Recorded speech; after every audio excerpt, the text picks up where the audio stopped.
La difficulté, n'est-ce pas, c'est que l'introduction de la notion d'économie circulaire dans notre droit est assez récente et que cette introduction s'est faite d'une manière qui est une manière relative, parce que quand le droit prétend organiser l'économie, ça ne se fait plus comme lors des Trente Glorieuses, ça se fait avec une relative modestie, parce qu'on a appris qu'on ne changeait pas la société par décret, comme disait un certain Crozier il y a quelques années, mais c'est encore très valable. Il le disait, on l'a écouté, maintenant on l'a intégré, et quand la loi régule l'économie, elle le fait avec une certaine prise de distance par rapport au discours législatif et à sa prise sur la société. Et la loi sur la transition économique et la croissance verte a donné une définition de l'économie circulaire. En donnant cette définition, qui est le premier travail du juriste, elle a introduit l'économie circulaire dans un discours. La manière de faire dans la régulation économique aujourd'hui que pratique le législateur, c'est une manière de faire en 3 temps, qui sont menés presque simultanément dans une supply chain législative. Il y a le discours, il y a la position de limite qui permet, quand on ne respecte pas le discours et qu'on atteint le plafond de la piscine admissible, d'être obligé de remonter parce que sinon on se noie. Et puis il y a ensuite un système d'encadrement, d'aide et d'incitation. Et ce sont ces 3 temps qui sont mis en place pour la promotion de l'économie circulaire par le législateur à travers, premier temps, la définition, qui est une définition, vous le voyez, qui n'est pas très loin d'être l'écho exact de ce que vous venez de dire, madame. Puisqu'il s'agit non pas d'instituer une économie circulaire, mais d'assumer une transition vers l'économie circulaire, ce qui n'est pas la même chose. Ça place le discours législatif sous le signe d'une transition, d'une dynamique, mais d'une dynamique qui est modeste et qui connaît ses limites. Et les limites, c'est évidemment que la transition ne peut pas se faire en un jour, qu'elle se fera nécessairement avec des rythmes très différents selon les secteurs économiques et aussi selon les régions, on y reviendra tout à l'heure. L'idée, c'est que nécessairement plusieurs domaines doivent faire l'objet de progrès. Il y a d'abord des progrès à faire dans l'approvisionnement durable, ce qui n'est pas une mince affaire parce que la mondialisation de l'économie est ainsi faite que les yaourts, avant d'arriver dans notre assiette, font souvent à leur manière un cercle, mais qui est très peu vertueux. Et cet approvisionnement durable, c'est assez simple, le législateur veut et dit vouloir promouvoir une économie qui est fondée sur une prise en compte exacte des impacts environnementaux et sociaux des ressources utilisées. Ça veut dire aussi des trajets qui sont faits par les produits. L'éco-conception, ça n'a l'air de rien, et aujourd'hui vous pratiquez, comme moi en tant que professeur de droit de l'environnement, parce que je suis plus prof qu'avocat, alors je discours à longueur de semaine devant mes étudiants sur l'éco-conception. L'éco-conception, c'est quelque chose qui n'est pas si simple que cela, n'est-ce pas, de raisonner en cycle de vie d'un produit, et surtout d'intégrer la notion de cycle de vie dès la conception des produits. Ensuite, et là c'est totalement nouveau, le législateur prend en compte l'idée qu'une écologie industrielle et territoriale peut se substituer à une économie qui est une économie purement linéaire. Et cette idée d'écologie industrielle et territoriale est d'autant plus intéressante qu'elle vise à mutualiser les efforts des acteurs publics, des acteurs privés, et dans le sens d'une progression vers une économie collaborative dont, madame, vous avez parlé très justement, mais qui est balbutiante pour l'instant, et qui, en tout cas, ne saurait suppléer les cadres de l'économie mis en place depuis une quarantaine d'années maintenant. L'idée, c'est très nécessairement, et le député Lambert a participé un petit peu de l'émergence de ce discours, de promouvoir effectivement une économie de la fonctionnalité.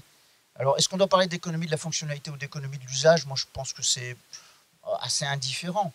L'idée est effectivement de détacher la consommation et donc, par voie de conséquence, la production, de l'idée que l'on doit nécessairement être propriétaire des choses que l'on utilise.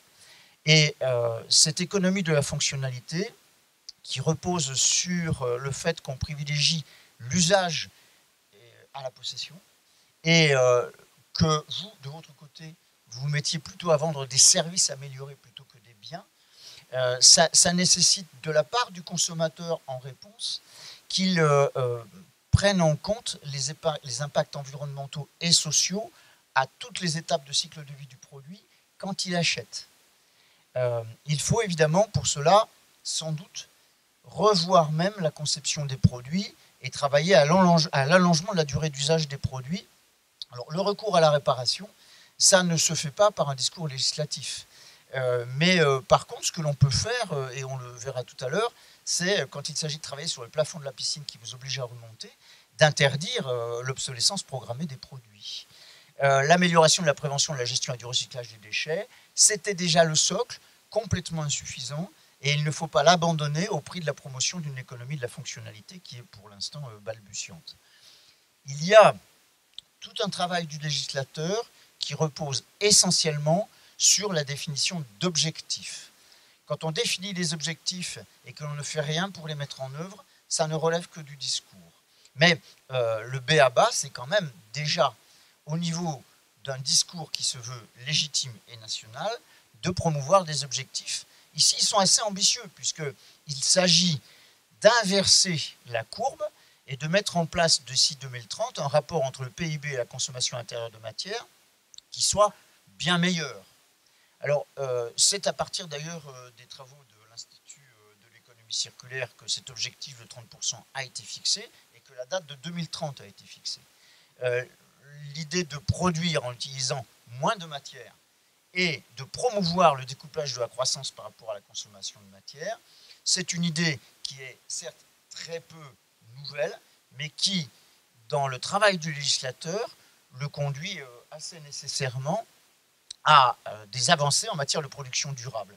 Alors, le plafond de la piscine, c'est souvent l'image que j'utilise par rapport à mes étudiants, c'est ce qu'il s'agit de déterminer comme étant le minimum minimorum, que le législateur doit travailler autrement que par le discours pour faire en sorte que, à un moment donné, et consommateurs et producteurs acceptent de définir ce qui est intolérable, et l'acceptation de l'intolérabilité d'un certain nombre de pratiques permet ensuite d'aller plus loin d'une manière qui n'est pas une manière passant par la police administrative, mais par d'autres modes juridiques de régulation.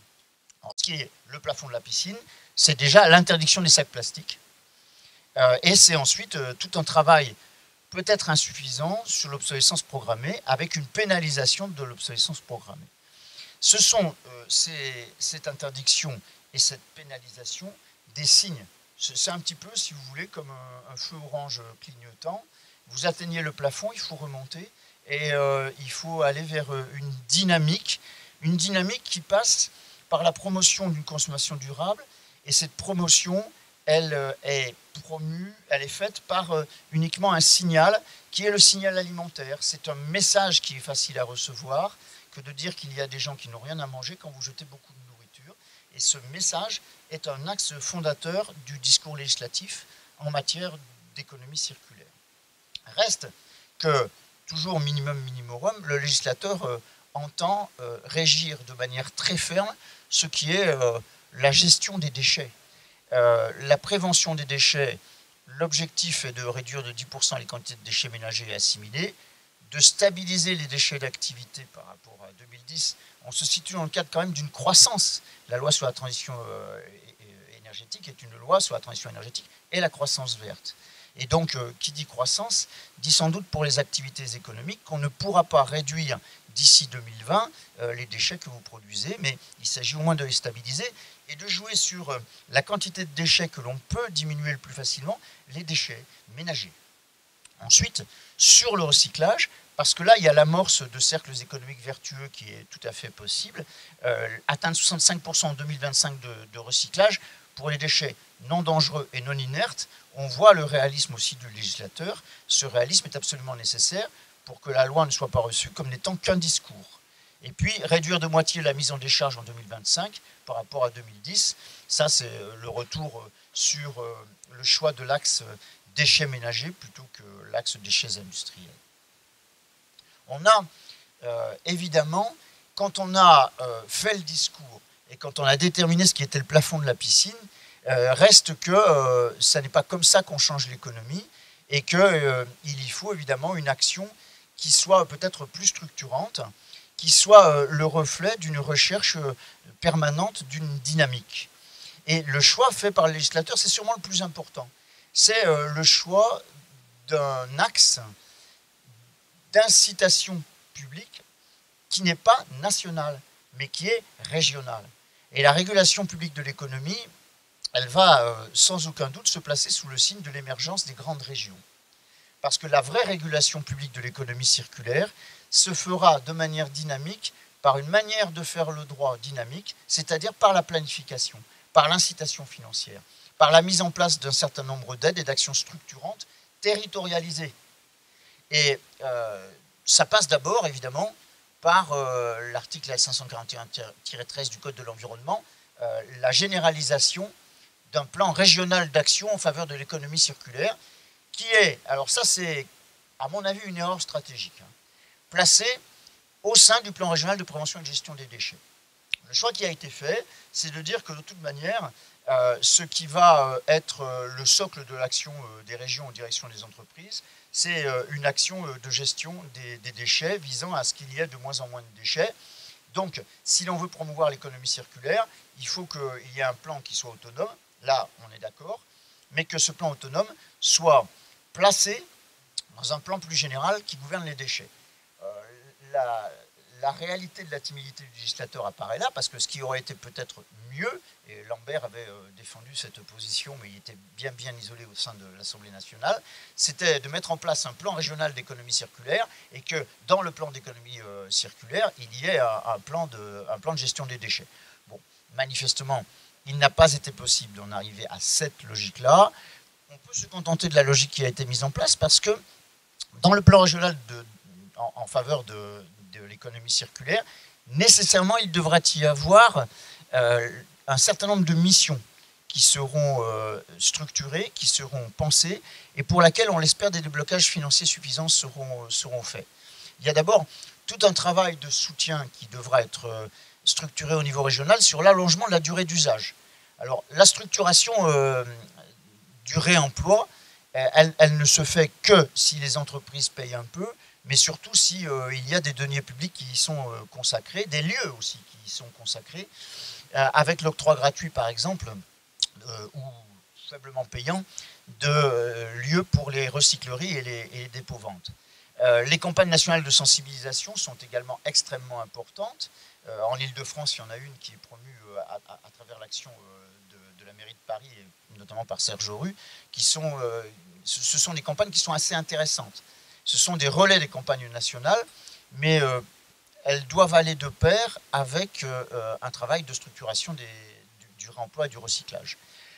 Sur la consommation responsable, le développement des formations au milieu scolaire et surtout le soutien des circuits courts de distribution, parce que la mise en place de ces circuits courts va tellement à contre-courant de ce qui a été installé dans les 30 dernières années que sans soutien public, elle ne peut pas se faire. Par exemple, en matière alimentaire, tout un travail sur les cantines scolaires, sur les collèges et surtout pour les régions sur les lycées est absolument nécessaire pour réamorcer notamment l'installation d'agriculteurs en milieu périurbain et la promotion d'une agriculture respectueuse et peut-être notamment de l'agriculture biologique. Ce qui est aussi certain, c'est que les programmes de recherche, vous en avez parlé, et vous avez souligné à quel point le financement public était important pour vous, le financement ne peut pas passer que par l'Union européenne. D'ailleurs, même quand il passe par l'Union européenne, en fait, il doit être relayé et complété par les régions, puisque ce sont les régions qui, bien souvent, déploient des campagnes qui sont complémentaires ou des campagnes d'amorçage de dossiers pour la candidature pour les fonds européens. L'économie de la fonctionnalité nécessite surtout, et ce deuxième tableau est le plus important, un soutien méthodologique et financier aux entreprises.